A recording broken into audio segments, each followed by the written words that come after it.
चीन पाकिस्तान के जिस इकोनॉमिक कॉरिडोर का भारत विरोध कर रहा है उसमें रूस की तरफ से निवेश शुरू हो सकता है। रिपोर्ट्स की माने तो रूस ने हाल के दिनों में दक्षिण एशियाई देशों के साथ कारोबारी रिश्ते बढ़ाना शुरू किए हैं और उसी के तहत वे चीन पाकिस्तान इकोनॉमिक कॉरिडोर के साथ जुड़ सकता है।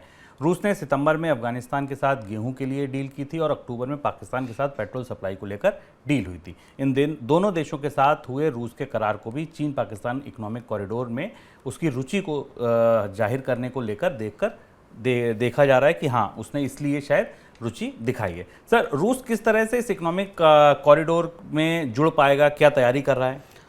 जब अभी हमारे सामने G20 में कई सारे घटनाक्रम चल रहे हैं, कई सारे भूगोल एक दूसरे से नए सिरे से मिल रहे हैं, भारतीय महाद्वीप में और सेंट्रल एशिया में रूस की सक्रियता चीन के साथ काफ़ी महत्वपूर्ण है। और ये जानकारी हमारे लिए दिलचस्प और महत्वपूर्ण है, भारत की दृष्टि से भी, आर्थिक रूप से भारत के हितों को लेकर भी।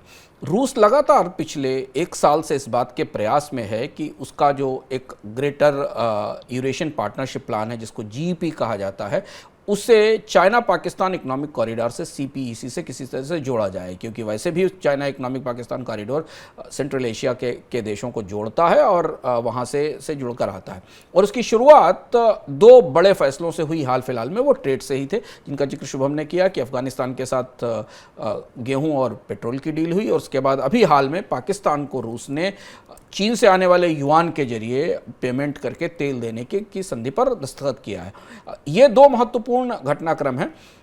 रूस की सरकार और रूस के राष्ट्रपति और उपराष्ट्रपति पिछले 5-6 महीनों में अलग अलग जगहों पर इस बात का संकेत दे चुके हैं कि वो CPEC में शामिल होंगे। जैसे कि जो रिपोर्ट्स हैं उस हिसाब से मास्को ने की तरफ से 2016 से इस बात का प्रयास शुरू कर दिया गया था कि वो चाइना पाकिस्तान इकोनॉमिक कॉरिडोर का हिस्सा बन सके, और इसके लिए उसने पाकिस्तान को समझाने की कोशिश की थी कि उसे ग्वादर एयरपोर्ट को निर्यात के लिए खोल दिया जाए। हालांकि ये अरेबियन सी में स्ट्रेटेजिकली लोकेटेड पोर्ट है और पाकिस्तान के बलूचिस्तान प्रोविंस का हिस्सा है। हालांकि ये डील बहुत तेज़ी से आगे नहीं बढ़ी, लेकिन उस दौरान जो पाकिस्तान के प्राइम मिनिस्टर से नवाज शरीफ वो गए थे और उन्होंने तुर्कमेनिस्तान की अपनी विजिट में इस पर चर्चा भी की थी और रूस के इस ऑफर का स्वागत भी किया था। इसके अलावा एक और घटनाक्रम शुभम में हमारे निगाह में आता है कि रूस के राष्ट्रपति ने जब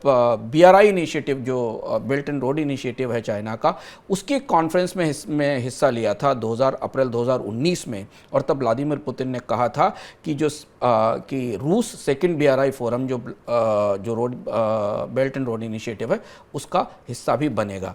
तो इस तरह से अगर आप ध्यान से देखें तो भारत के करीब में रूस, चीन और पाकिस्तान का एक नया ट्रायंगल उभरता दिख रहा है, जिसमें ट्रेड के रिश्ते भी दिख रहे हैं और निवेश के रिश्ते भी दिख रहे हैं।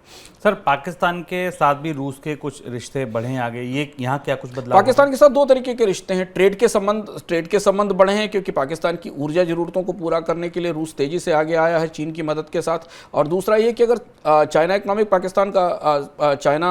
इकोनॉमिक कॉरिडोर में, चाइना पाकिस्तान इकोनॉमिक कॉरिडोर में रूस की हिस्सेदारी होती है तो रूस को मिलने वाले संसाधन और इंफ्रास्ट्रक्चर की मदद ज़्यादा बढ़ेगी। पाकिस्तान इस समय आर्थिक रूप से गहरे संकट में है, IMF की सहायता पर निर्भर है।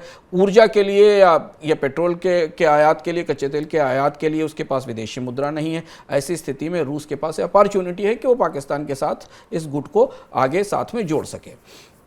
सर, आखिरी सवाल, चीन भी चाहता है कि रूस आगे बढ़े, पाकिस्तान के साथ आए? हाँ, चीन का इस पूरे घटनाक्रम में काफ़ी दिलचस्प रोल है। चीन चाहता है कि रूस चाइना पाकिस्तान कॉरिडोर का हिस्सा बन सके, जिससे कि पूरा का पूरा जो बेल्ट एंड रोड इनिशिएटिव है और केंद्रीय एशिया और दक्षिण एशिया में चीन जिस तरह से अपनी गतिविधियों का विस्तार कर रहा है, उसे रूस का समर्थन या सपोर्ट मिले। तो एक किस्म का जो साइनो रशियन एंगल है भारत के आसपास, वो बनता दिखाई दे रहा है। और इसीलिए शायद चीन भी इस बात पर सहमत होगा कि वो बेल्ट एंड रोड इनिशिएटिव में और चाइना इकोनॉमिक पाकिस्तान कॉरिडोर में रूस की भागीदारी करे।